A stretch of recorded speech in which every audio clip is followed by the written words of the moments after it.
My parents skipped my master's graduation for my sister's spa day. A year later, they begged me to plan her college send-off at her dream venue. They never imagined the party I'd throw, or that they wouldn't be on the guest list.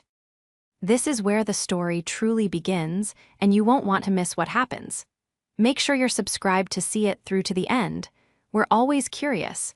Where in the world are you all watching from today? Let us know in the comments. The fever broke sometime during the commencement speaker's drone about building the future. Ironic, considering I was about to graduate with a master's in architecture, and my own foundation felt like it was crumbling. I was sick. Not just a little under the weather, but full-blown, 102-degree fever, coughing so hard my ribs ached sick. I had spent the last 48 hours alternating between mainlining vitamin C packets and putting the finishing touches on my final portfolio, a sleepless, delirious blur that had culminated in this. Me, sitting in the third row of graduates, trying not to pass out in my rented cap and gown. But the physical misery was a dull throb compared to the ache of the empty seats. Section 12, Row G, seats 14, 15, and 16. I had taped the tickets to the refrigerator myself 2 months ago.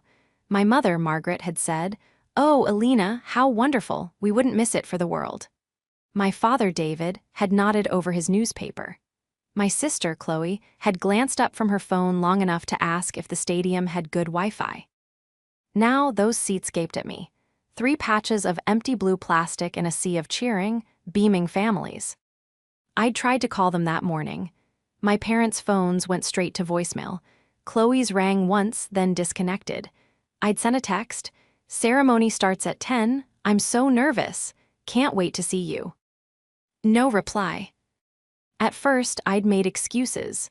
Traffic, there must have been terrible traffic, or maybe Dad's car broke down. Yes, that was it. They were probably stressed and frantic, trying to get to me. But as the procession began, as we filed into the stadium, a colder, heavier feeling settled in my stomach. They weren't just late. They weren't coming. The flu, the exhaustion, the stress of my finals, it all paled in comparison to the sting of that realization. I had worked so hard for this. My parents had always been different with me and Chloe. I was the capable one, the responsible one. Chloe was the sensitive one, the golden child who needed protecting, coddling, and constant, expensive validation. I was the one who got a part-time job to pay for my own drafting supplies in undergrad. Chloe was the one who got a new BMW for her 16th birthday. I was the one who stayed home from a study abroad trip to help my dad recover from a minor surgery. Chloe and my mother were the ones who went to Paris 2 weeks later to cheer him up from the stress of it all. I was the one who understood. I was always the one who had to understand. But this felt different. This was a milestone, a master's degree. I was the first person in our immediate family to get one. I juggled a brutal internship with a full course load, partly to make sure I could afford my own rent, because I knew every spare dollar at home was funneled toward Chloe's potential. Her competitive cheerleading, her private tutors, her ever-expanding designer wardrobe. Elena Russo. My name snapped me back to reality. My row was standing. It was time. I pushed myself to my feet, my legs shaking from both fever and adrenaline. I walked toward the stage, my eyes scanning that empty row one last time. Nothing, just a void. I shook the dean's hand, accepted the diploma tube, and smiled for a camera I knew my family wouldn't be buying prints from. The applause from my classmates was a roar, but the silence from those 3 empty seats was deafening. As I walked back, a wave of dizziness hit me. I fumbled for my phone, desperate for any explanation. A flat tire, a family emergency, anything but the truth I was starting to fear. My phone buzzed in my hand, a new message from Mom. My fingers, slick with sweat, almost dropped the phone. I clicked it open, a wave of desperate, foolish relief washing over me. They had tried to reach me. It was a picture message. My mother and my sister, Chloe, they were beaming, faces flushed and happy. They were wearing thick, white terry cloth robes, their hair wrapped in matching towels. Behind them, a sign etched in frosted glass read, Tranquility Woods Spa and Resort. The text beneath the photo read, Sorry honey, Chloe needed this girl's weekend before her finals. She was just so stressed. We'll celebrate you later. Zoxa. I stared at the message. I read it once, twice, a third time. The words swam before my eyes, blurring with the bright, artificial green of the spa's logo. And needed. So stressed. Her finals. Chloe was a freshman in college. Her finals were in 2 weeks. My graduation, the culmination of 6 years of higher education, of late nights hunched over drafting tables, of sacrificing and saving and earning, was today. Right now. I looked at their smiling faces, their cucumbers on the eyes, no cares in the world happiness. They weren't frantic.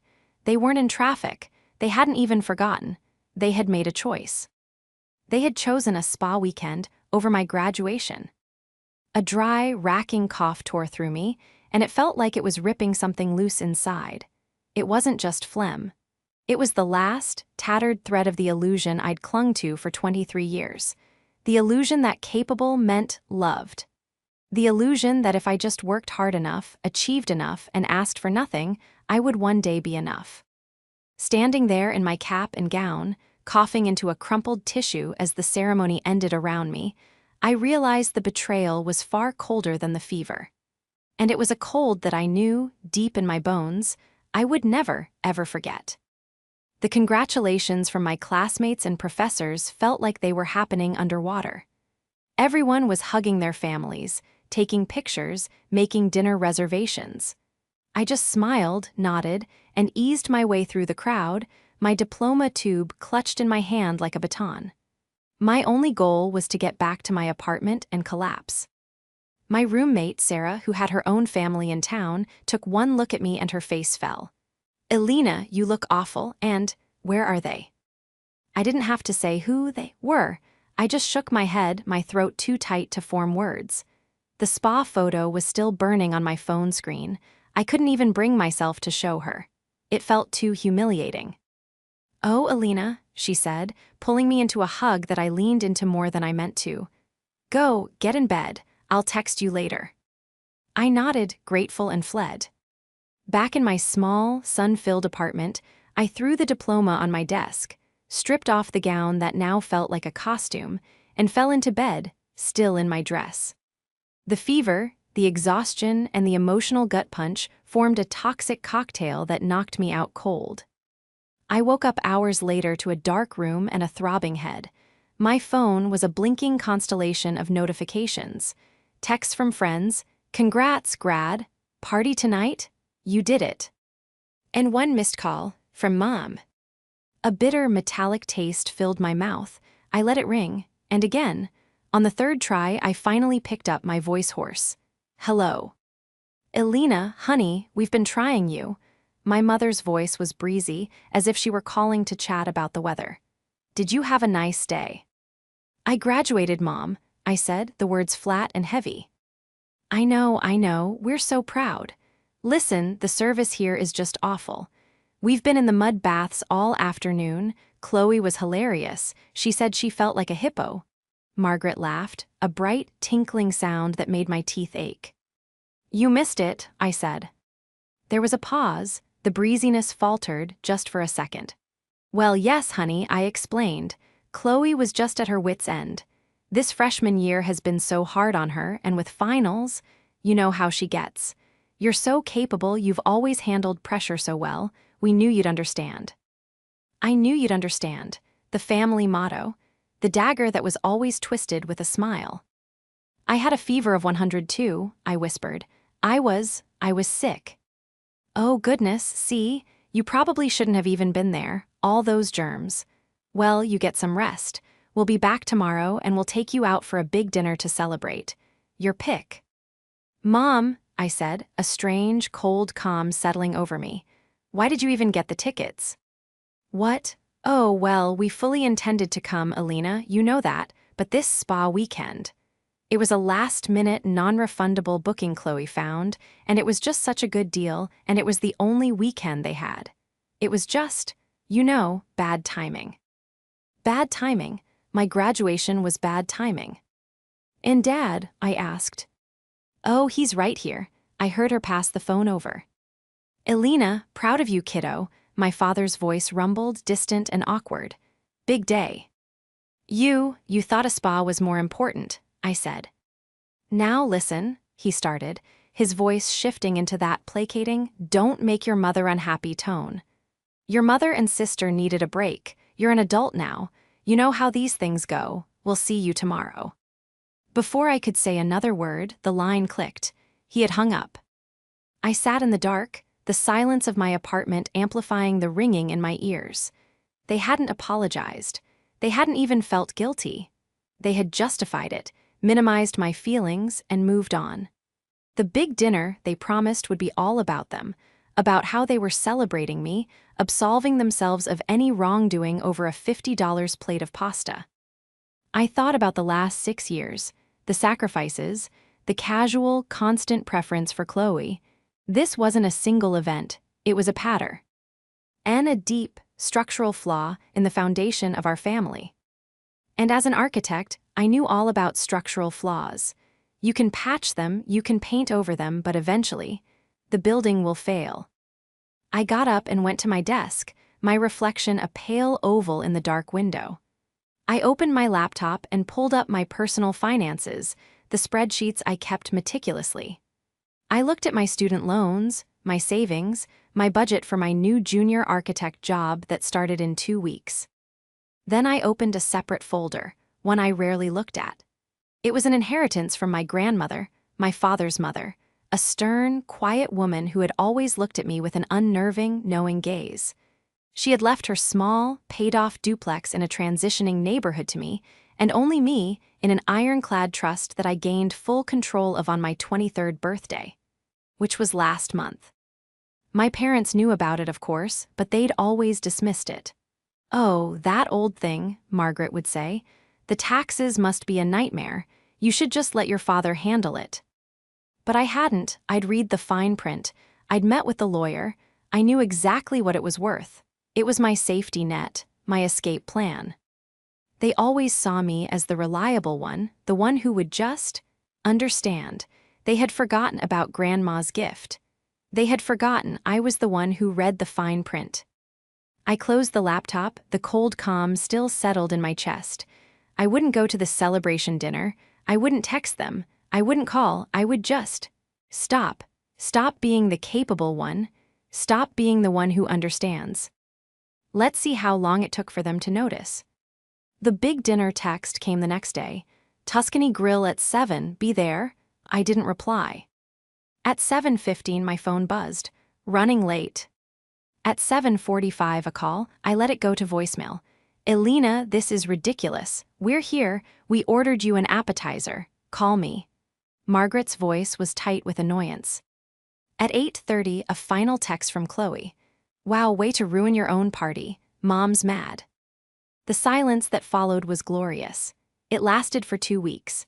In those 2 weeks, I started my new job at a prestigious firm. I moved into a new, smaller apartment closer to my office, using the first month's rent from my grandmother's duplex to cover the deposit. I was good at my job. My bosses were impressed with my portfolio. I worked late, I learned fast, and for the first time in my life, I felt valued.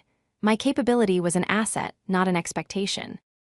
The call finally came on a Saturday morning. It was Margaret. Her tone wasn't angry, it was confused, as if she'd tried to use a credit card and it had been unexpectedly declined. Elena, darling, we haven't heard from you. We were worried. I've been busy, I said, sipping my coffee and looking over some blueprints. I started my job. Oh, wonderful, but you didn't answer about dinner. We were very hurt. I was sick, Mom, and then I was busy moving. Moving? Why would you move? You had a perfectly good apartment. I wanted a change. There was a huff of exasperated air. This was not going according to her script. Well, your sister needs you. She's having a terrible time with her roommate and she needs to break her lease, but she's worried about the penalty. I thought you, being so good with contracts and fine print. There it was, the ask. I wasn't a daughter, I was a resource. I'm not a lawyer, Mom. She should read her lease. Elena, don't be difficult. This is your sister. Family helps family. You've always been so devoted. That was the word she always used, devoted. It wasn't loved, it was devoted, like a servant or a dog. I am devoted, Mom, I said, my voice quiet. I was devoted to my studies. I was devoted to getting my master's. I was devoted to the idea that my family would be proud of me. We are proud, she insisted. Proud enough to show up. The line went silent. I had finally said it. The one thing I wasn't supposed to say. The ugly, inconvenient truth. I told you, she sputtered. Chloe needed. I needed you too, I said, and the simple truth of it almost buckled my knees. I was sick. I was alone, and you were getting mud baths. This is very unfair, Elena. You're trying to make us feel guilty. After all we've done for you. What have you done for me, Mom? Lately, you funded Chloe's life. I funded mine. I paid for my own master's application fees. I paid for my own books. I worked 20 hours a week at the architecture library while Chloe was flying to Cancun for spring break on your dime. Chloe is different, she cried, her voice rising to a shrill pitch. She's sensitive, she doesn't have your toughness. The world is harder for girls like her. You're smart, you're capable, it's just easier for you. No, Mom, I said, the cold calm from graduation night returning, solidifying into steel. It's not easier for me, you just made it harder. You and Dad, Ademi carry my own weight, and Chloe's too. I could hear her breathing, sharp and angry. I could picture her perfectly, standing in her pristine white kitchen, one hand on her hip, her face pinched. Chloe was probably at the table, painting her nails, listening with lazy interest. I don't know who this new, cold person is, Elena, but I don't like her, Margaret said, her voice dripping with venom. I'm not new, Mom, I'm just finished. I'm finished being the capable one. I'm finished understanding. From now on, I'm just going to be me, and me is very busy. What does that mean? She demanded. It means don't ask me to read Chloe's lease. Don't ask me for legal advice or financial advice or to fix your printer. I'm not your on-call problem solver anymore. Fine, she shrieked. Be that way, but don't come crying to us when you need your family. I won't, I said. Goodbye, Mom. I hung up. My hand was shaking. I had done it. I had finally actually cut the cord. The backlash would be terrible. My father would call, disappointed. My aunts and uncles would be mobilized, told some sob story about how I had abandoned my sensitive sister. But as I looked around my new apartment, at the blueprints for the project I was managing, at the diploma I had framed and hung on my own wall, I didn't feel scared. I felt free. Chloe, as it turned out, was the embodiment of this family dynamic. She was pretty, polished, and profoundly empty. Her entire life had been curated by my mother to be a series of effortless wins. When she failed a class, my parents hired a tutor and complained to the professor. When she got a speeding ticket, my father paid the fine and spoke to a guy to get the points erased. Her main profession was being effortlessly charming, a skill she'd honed to a razor's edge. She could disarm you with a bright smile, a perfectly timed compliment, and then in the next breath ask for something outrageous. Her interest in my life was always pointed, always focused on what I had that she could use.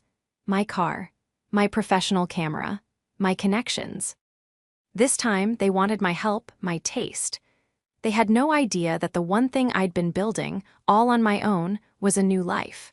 And in this new life, the family helps family sign had been taken down for good. The silence lasted for almost a year. A full, blissful, productive year. In that year, I was promoted from junior architect to project manager. My boss, a formidable woman named Cynthia, had taken me under her wing. She was all sharp angles and sharper insights, and she didn't tolerate excuses. She respected results. Under her mentorship, I thrived. My grandmother's duplex, which my parents had dismissed as that old thing, turned out to be a goldmine. The neighborhood was gentrifying, and I managed the renovations myself, turning the second unit into a high-end rental. The income, combined with my salary, made me comfortable. For the first time in my life, I wasn't just surviving, I was building wealth. I built a new family, too. A circle of friends from work and my old grad program. We had potlucks, went hiking, and celebrated each other's wins. When I closed on my first investment property, a small condo I planned to flip, they threw me a congratulations party with cheap champagne and a cake shaped like a house. It was more celebration than my own family had ever given me. The old world, my parents, my sister, faded into the background. I heard about them in fragments from my cousins. Chloe, she bounced between 3 majors, racked up an impressive amount of credit card debt, which my parents dutifully paid, and had developed a new, all-consuming passion, her image. Then the prodigal family returned. It was a Sunday. I was at my desk, sketching out a design for a cantilevered balcony when my phone rang. Mom. I stared at the name. It had been a year. My first instinct was to ignore it, but a cold curiosity, the kind an engineer feels before stress testing a weld, made me answer. Hello. Elena, oh Elena, darling, it's so good to hear your voice. My mother's voice was a tidal wave of artificial sweetness. It was the voice she used on bank managers and restaurant hosts when she wanted an upgrade. Hi Mom, what's wrong? Wrong, nothing's wrong.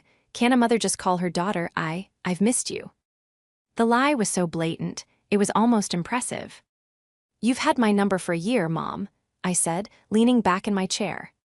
I know, and I'm sorry, Elena, I truly am. Your father and I, we handled that whole graduation thing terribly. We were wrong. Chloe was, well, you know Chloe, but we're older now. Wiser. This was new, a script I hadn't heard, an apology. It was a strategic move, and I waited for the other shoe to drop. It's just that. Well, Chloe is finally getting her act together. She's decided to transfer to a wonderful art history P. Rogram, it's time for her to leave the nest, to finally grow up, and we want to send her off in style. There it was, the other shoe. We want to throw her a huge college send-off party, Margaret gushed. A real you're an adult now kind of event. And Chloe, well, she has her heart set on one place. It's called the Willow Creek Conservatory. Have you heard of it? My pen stopped moving. Heard of it? I practically lived there for 3 months. The Willow Creek Conservatory, I said, my voice carefully neutral, is a historically landmarked building. The restoration was completed 2 years ago. Yes, exactly. It's stunning, all that glass and ironwork. Chloe saw it on an influencer's Instagram, and now she just has to have it. The problem is, well, they're very exclusive. They won't even return my calls. I smiled. Of course they wouldn't. The conservatory wasn't a party hall, it was an architectural masterpiece. It was managed by the city's historical society, and its director, Dr. Alastair Finch, was a notoriously prickly man who cared more about 19th century joinery than he did about Instagram influencers. And Elena, honey, my mother continued, her voice dropping into a conspiratorial whisper, you're an architect now, a big, important project manager, you have such taste, you know people, we were hoping. Well, we were hoping you could. Handle it. Handle it? Just make the calls, book the venue, handle the logistics. You're so good at logistics. It would mean the world to Chloe, it would mean the world to us. A real chance for us to come together again, as a family. The audacity was breathtaking. After a year of silence, they weren't just asking for forgiveness, they were asking for a favor. A massive, expensive, time-consuming favor. A slow, cold, brilliant idea began to form in my mind. It was a blueprint, intricate and precise. Mom, I said, my voice softening, I don't know. Oh, please, Elena, it would be the first step. A way to heal things. Chloe is desperate. She said she can't get inspired for her new life without this party. I can't get inspired. The sheer, unadulterated entitlement. The conservatory is very difficult to book, I said, stalling. And Dr. Finch, the director, he's particular. But he'd listen to you, Margaret pressed. A fellow professional, an architect, not just some mom. She had no idea. Dr. Finch hadn't just been a professor in my grad program, he had been my thesis advisor. The Willow Creek Conservatory was my thesis. I had spent an entire summer interning on the restoration, personally sourcing the reclaimed cast iron brackets for the mezzanine. Dr. Finch didn't just know me, he was my mentor. I might be able to make a call, I said. No promises. Oh, Alina, thank you. She was almost weeping with relief. Whatever it costs, just book it all, get the best of everything. This is Chloe's moment. The trap was set, my hand was on the lever. Okay, Mom, I said, my voice full of the capability she'd always relied on. I'll handle everything. I hung up the phone and pulled up a new file on my computer. I opened my contacts and found the number for Dr. Finch. Then I opened my personal trust account. I was going to plan my sister the most incredible, extravagant, unforgettable party. A party she had always dreamed of. And I was going to pay for it all myself. The first step was a phone call to Dr. Finch. Elena, he boomed through the phone, his voice as warm and resonant as the old growth wood he so loved. How is my star pupil? Are you finally convincing that firm of yours to use historically accurate lime mortar? Working on it, Dr. Finch, I laughed. Listen, I have a somewhat unusual request. For you, anything. You're the only intern who ever managed to catalog the archival blueprints without crying. I need to book the conservatory.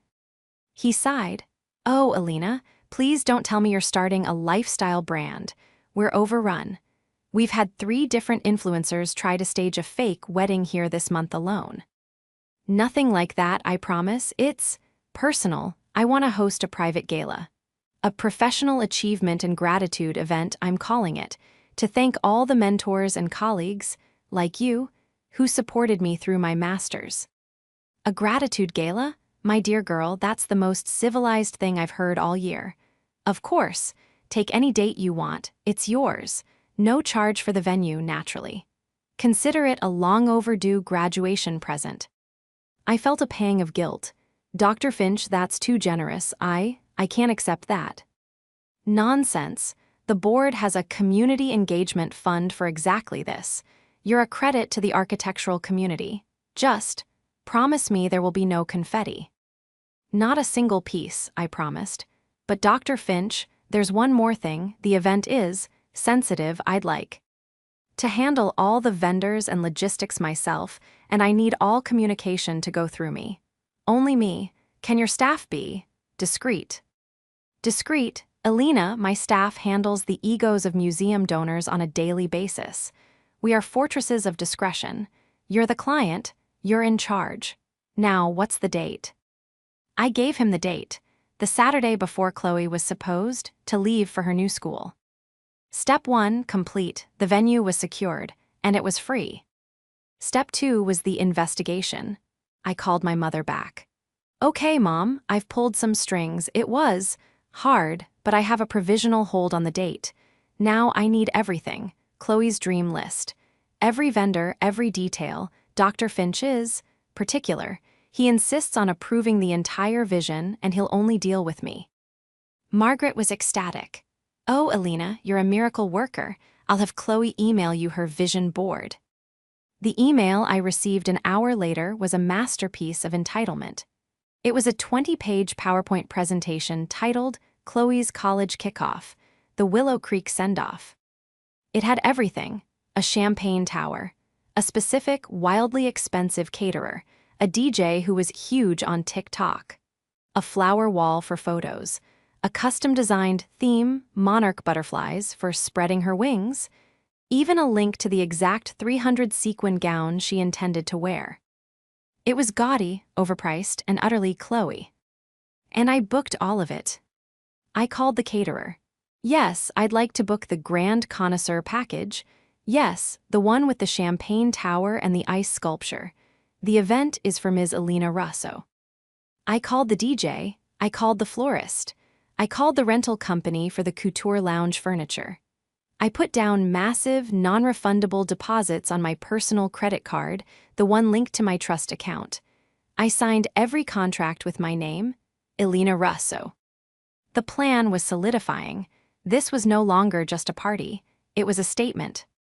2 weeks before the event, my mother called, her voice tight with a new kind of anxiety. Elena, honey, I was just calling the caterer to discuss, the vegetarian options for your Aunt Susan, and they said they have no record of a party for Chloe.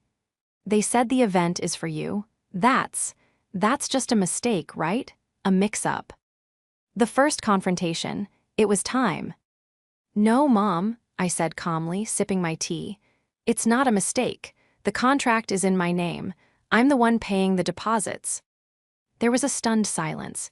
You're paying, Elena, we were going to pay, thousands of dollars. It is, I agreed. About 20,000 so far, but don't worry, I've got it covered. But how? The question was a squeak. My parents lived comfortably, but they weren't drop 20K on a party rich. They lived on my father's salary and a mountain of carefully managed credit. The idea of me, capable little Elena, having that kind of liquid cash was outside their entire worldview. Grandma's trust, I said, the words tasting sweet. It matured on my 23rd birthday, remember? The duplex is doing very well. You always said it was just an old thing, but it's quite profitable. I could hear her brain whirring, trying to process this. On the one hand, her annoying, ungrateful daughter was paying for the whole thing. On the other, this meant I had money she didn't know about, money I hadn't given her. Well, that's wonderful, honey, she said, her voice strained. So generous of you to do this for your sister. Oh no, I said. You're still confused. I'm not doing this for Chloe, I'm doing this for me. What are you talking about? This is the party I never got. The celebration for my graduation, the one you missed. I'm just using Chloe's vision board because, well, why not? She has expensive taste, and I can afford it.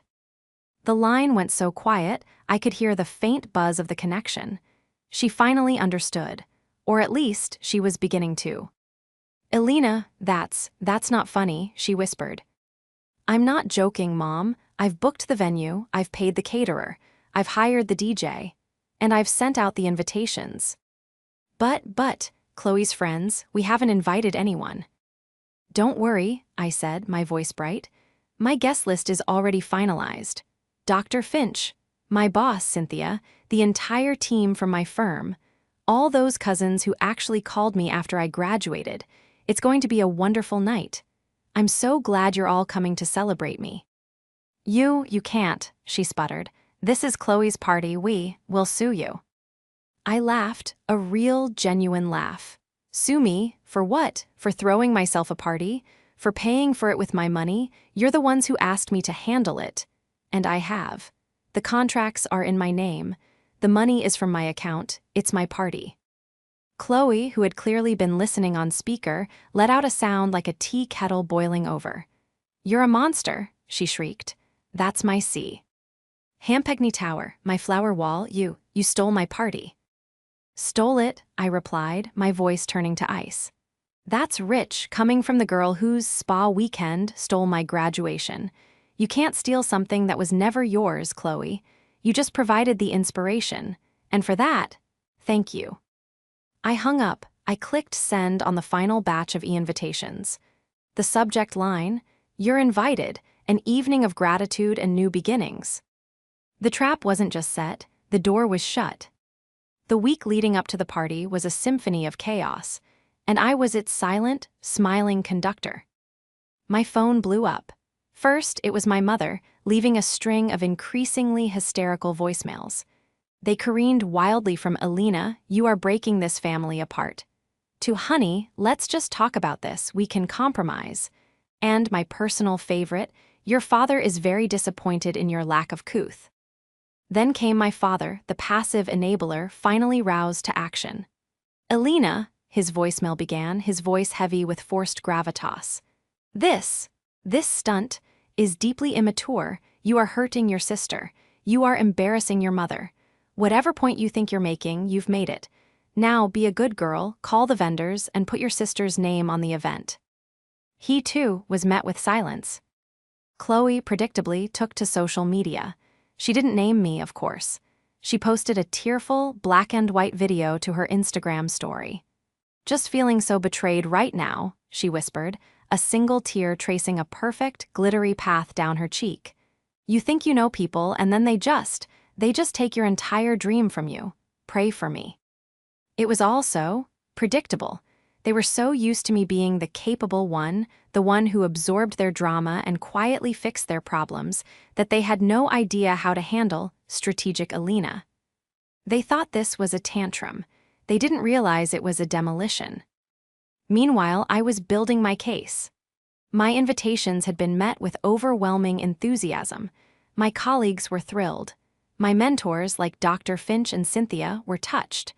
My distant relatives, the ones who had been sidelined by my mother's, Chloe first, agenda for years, were ecstatic. "It's about time, Alina," my Aunt Rosa, my grandmother's sister, boomed over the phone. "That matter of yours has been running the show for too long. I'll be there with bells on, and I'm bringing my famous flan." The case wasn't just about my feelings.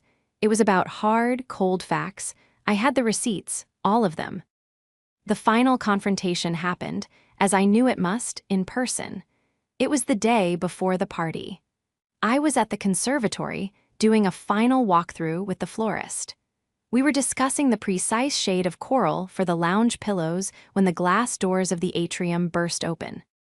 In marched the unholy trinity: Margaret, David, and Chloe. Chloe was in full tragic heroine mode, wearing dark sunglasses indoors and dabbing at her perfectly dry eyes with a tissue. Margaret looked like a general whose army had deserted. My father just looked tired. "Alina," my mother's voice was low and dangerous. "Stop this now." The florist, a lovely man named Marco, looked at me with wide, alarmed eyes. "Marco, this is my family," I said calmly. "Could you give us a moment? And just a reminder, let's stick to the white and gold for the monarch butterfly ice sculpture." The rendering Chloe made was just a little tacky. Chloe gasped, as if I had physically struck her. Marco nodded, white and gold. Elegant got it and scurried away.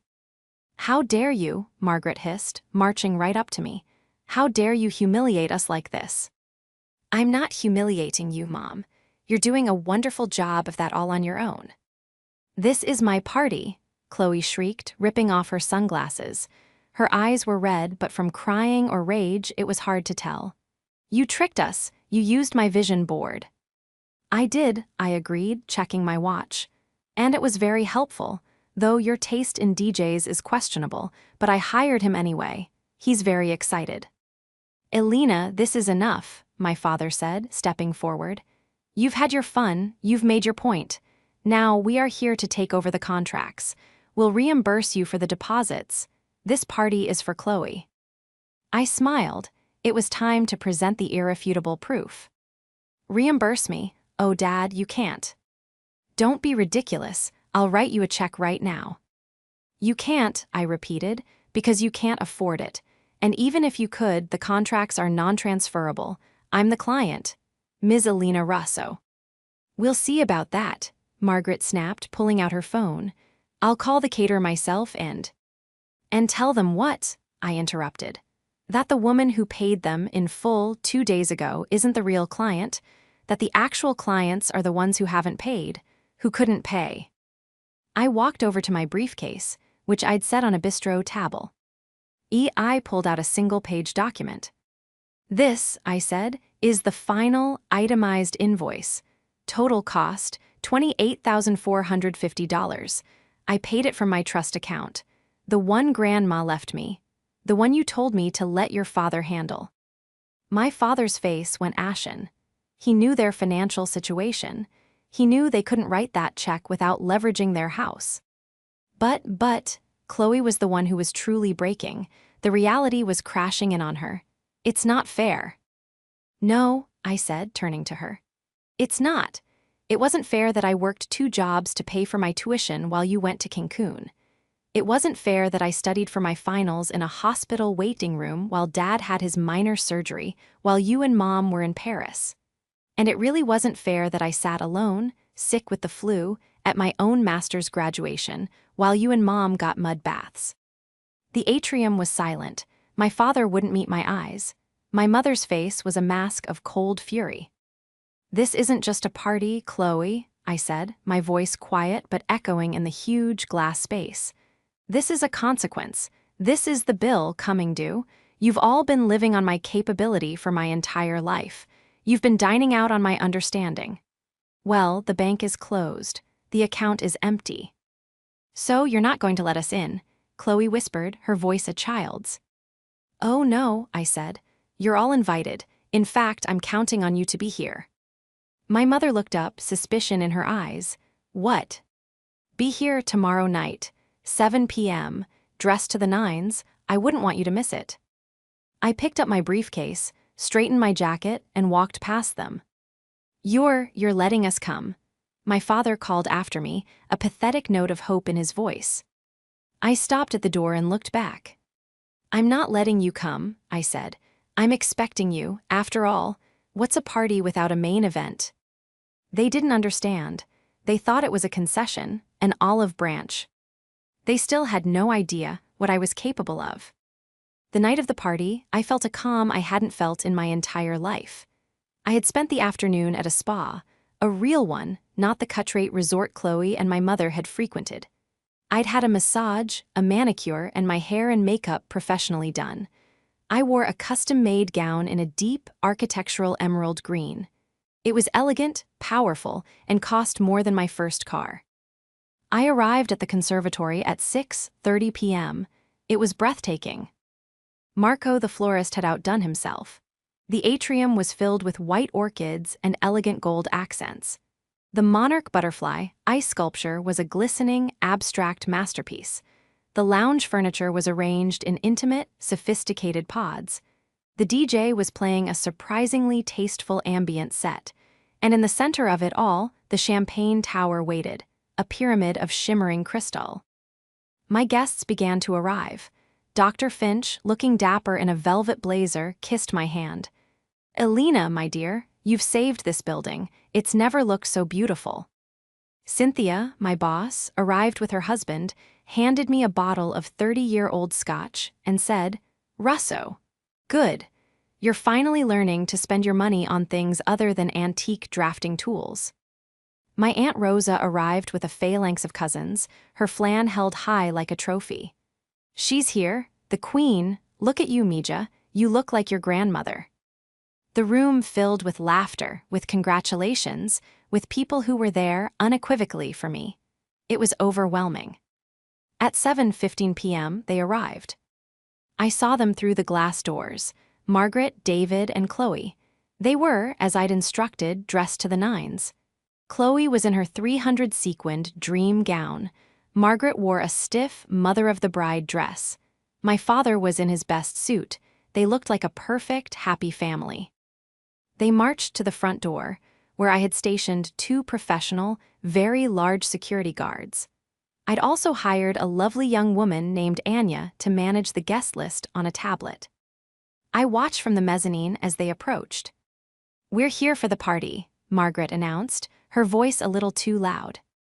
Anya, the clipboard manager, smiled brightly. "Wonderful, and what's the name?" "Russo, of course. I'm Margaret Russo. This is my husband, David, and my daughter, Chloe. We're the guests of honor." Anya tapped on her tablet. Her smile didn't waver.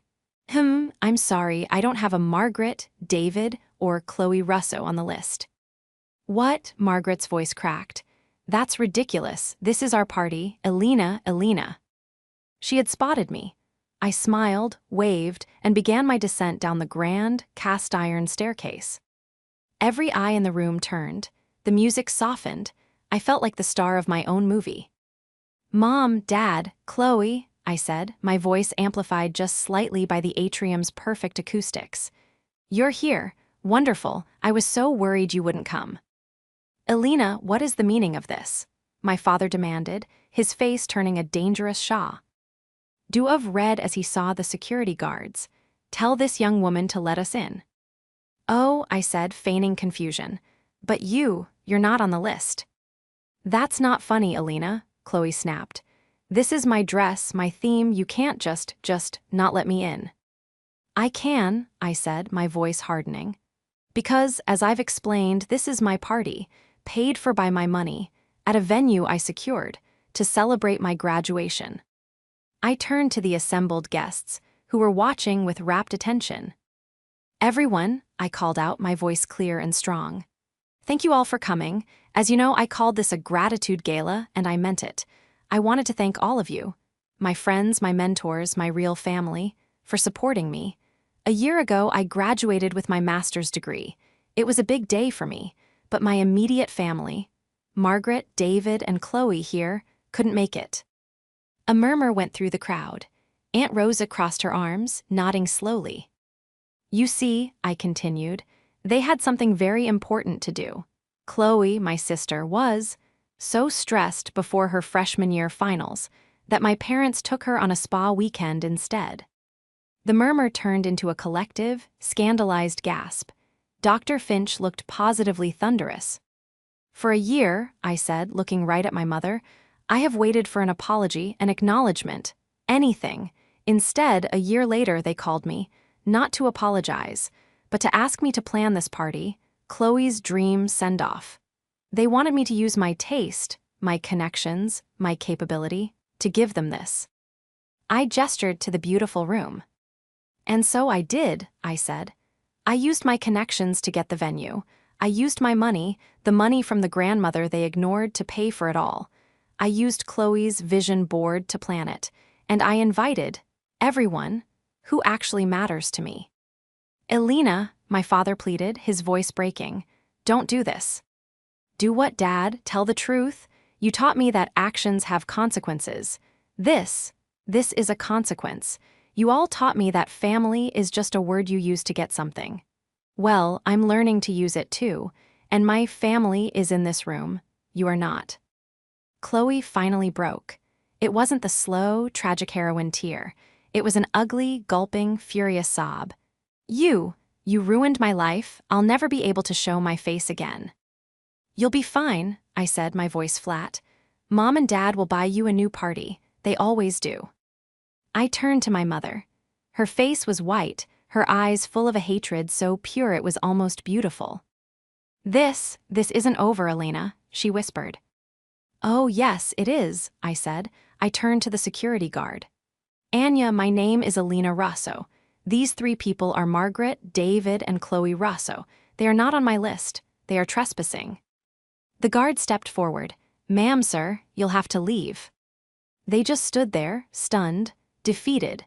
As the guard gently but firmly began to escort them out, I turned back to my guests. I picked up a glass of champagne from a passing waiter. I raised my glass. "To new beginnings," I said, "and to finally being understood." The room erupted in applause. As I saw my family's silhouettes disappear through the glass doors, I turned, walked to the champagne tower, and poured the first glass. It was the sweetest drink I'd ever tasted. The party was, by all accounts, legendary. We danced, we ate. Aunt Rose's flan was gone in 10 minutes. Cynthia and Dr. Finch got into a deeply nerdy and very loud debate about brutalist architecture. My colleagues saw a new side of me, and I saw a new side of them. For the first time, I wasn't capable Alina or responsible Alina. I was just Alina, and I was having the time of my life. The fallout, of course, began the next morning. My mother, true to form, had launched a smear campaign. She called every relative she could, painting a picture of a cold, cruel, and clearly unstable daughter who had stolen her sister's party and humiliated her aging parents.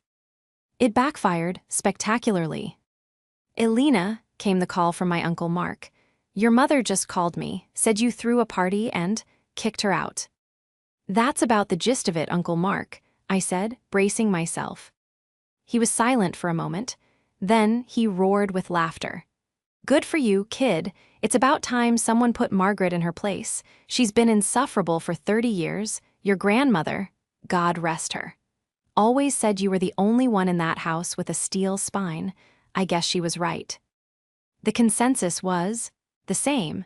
Aunt Rosa had already poisoned the well with the truth, and my mother's hysterics only confirmed what everyone had quietly thought for years, that Chloe was spoiled and that my parents were fools. The downfall for my family wasn't public and fiery, it was quiet and devastating. Chloe's friends, who had all seen her tearful Instagram posts, had been expecting to see pictures of the Willow Creek party when none appeared, and when pictures from my party, #gratitude gala, did, the questions started. The truth in bits and pieces got out. Chloe wasn't betrayed. She was entitled. Her dream send-off became a joke. Her actual send-off, I heard, was a sad backyard barbecue with a few of Margaret's friends, all of whom, I'm sure, were deeply concerned for me. My father sent me a single text. "I'm sorry, your mother, she's just, well, I'm sorry." It was the first and only apology I'd ever received from him. It was weak, it was passive, it was him. I didn't reply. The final piece of justice came a week later. I received a certified letter from the Willow Creek Conservatory. It wasn't from Dr. Finch, it was from their legal department. It was a bill for $2,500. It was for additional security services rendered, specifically for the time and manpower required to manage and remove non-ticketed, disruptive individuals from a private event. They had also, at my request, included damages to landscaping, as apparently my mother had knocked over a very expensive potted olive tree in her fury. I smiled. I paid the bill, of course. Then I forwarded a copy of the paid invoice to my father's email address, my professional network at work. The subject line was blank. I never heard if they paid me back. I didn't care. That month, I used the last of my grandmother's trust and the profits from my first condo flip to put a down payment on my own home. It wasn't a duplex. It was a stunning, light-filled loft in a converted warehouse, all exposed brick and original steel beams. It was a mess, but it was my mess. The story ends with me 6 months later in that loft. The renovations are almost done.